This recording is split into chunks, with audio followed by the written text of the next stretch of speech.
I've been asked about delays in the VA system. There are a number of delays built into the process, and it also depends on whether your claim is in the older legacy system or the newer AMA system.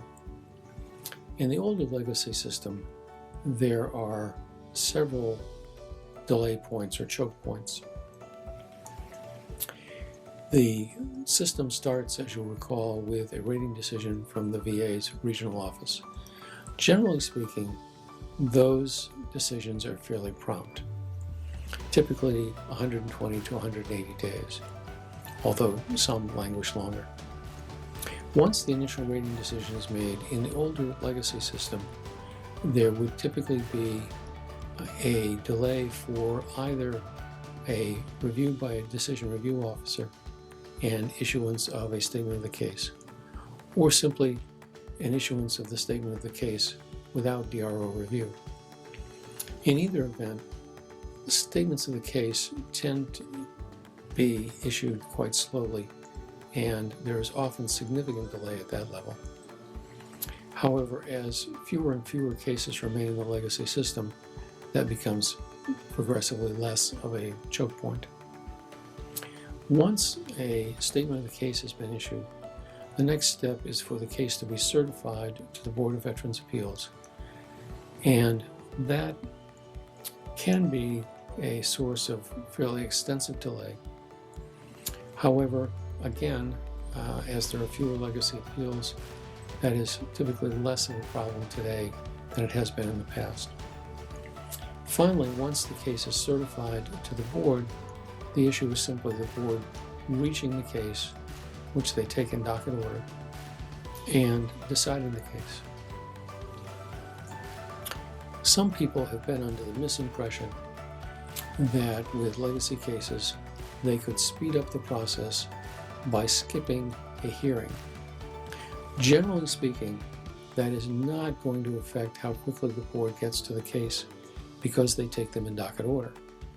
So even if you have chosen to skip a hearing, if the 50 cases just before yours have not been resolved, the board is not going to get to yours any more quickly, regardless of whether you ask for a hearing or not.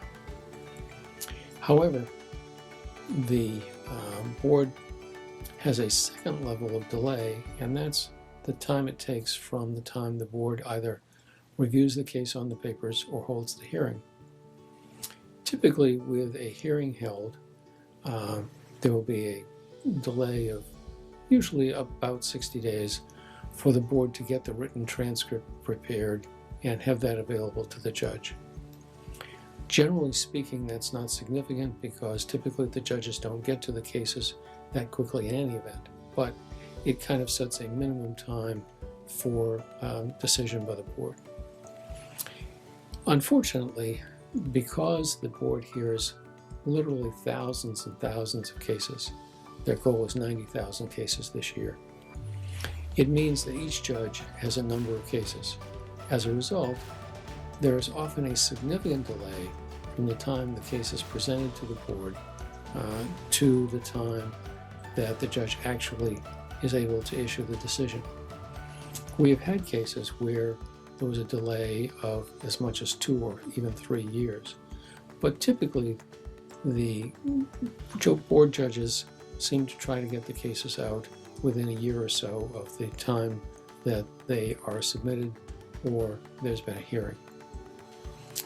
Once there's been a VA hearing at the board and a decision by the board, there is a period of 120 days to appeal to the court, and if the case goes to the court, there will typically be a delay of about 3 months for the court to call for a conference between the attorney for the veteran, or if the veteran's not represented, the veteran himself, and an attorney for the Secretary of the VA. That conference resolves the case in many, many cases. At present, this current year, approximately 80% of all our cases were resolved at the conference level. However, if your case goes beyond the conference level, it means that there will be a series of briefs. The veteran is allowed to file a brief, the secretary files a responding brief, and the veteran's allowed an opportunity for what's called a reply brief, or a response to what the secretary has said. Then, once all the briefs are submitted, the case is submitted to a judge to be reviewed, and typically will result in a decision by the judge within 6 to 9 months of the time the case was submitted. Some are decided much more quickly, some drag on much longer. In really complicated cases, the court may ask for an oral argument where they have an opportunity to talk directly to the attorneys or to the veteran and an attorney, and to ask questions that are perplexing them in terms of determining how the case should be resolved. When cases go to oral argument, it necessarily extends the time for decision, and those cases often will be a year and a half to 2 years from the time of filing, occasionally even more.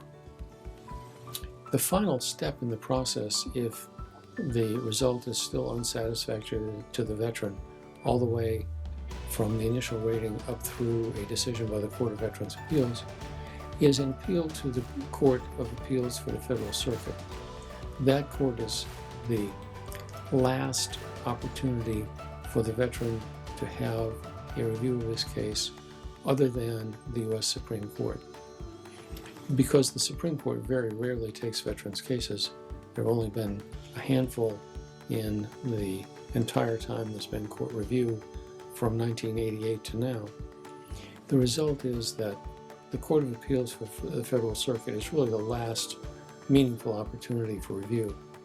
And those cases typically take approximately a year, sometimes a year and a half. Again, it depends on the complexity of the case. There can be not only oral argument, but even motions for reconsideration or panel consideration, which can extend the time. But as a general rule, about a year at that level. And that's the entire series of initial steps, if you will. The reason that some veterans' cases are greatly delayed, even beyond those delays that I've given you, is that typically a case at the Board of Veterans' Appeals or at the Court of Veterans' Appeals has a high likelihood of being remanded, meaning sent back by the court to the board or by the board to the regional office for further consideration and additional development. Those steps often require significant periods of time, months, even years, and as a result, it's not uncommon for a case to go from rating decision up to the board, be remanded by the board, get further consideration by the regional office, go back to the board, be remanded again, get further consideration by the regional office, go back to the board, or go up to the court, be remanded to the board, have an unfavorable result, again appeal to the court, again remanded to the board. And it's those remands that tend to create the more extensive delays in complicated cases. But unfortunately, each step in the process takes a certain amount of time, whether you like it or not, unfortunately, and as a result, there are often significant delays in reaching the ultimate resolution in a veteran's case. It's not impossible for these cases to drag on up to 20 years. Typically, however, most cases, even the complex ones, are resolved in approximately 5 to 7 years.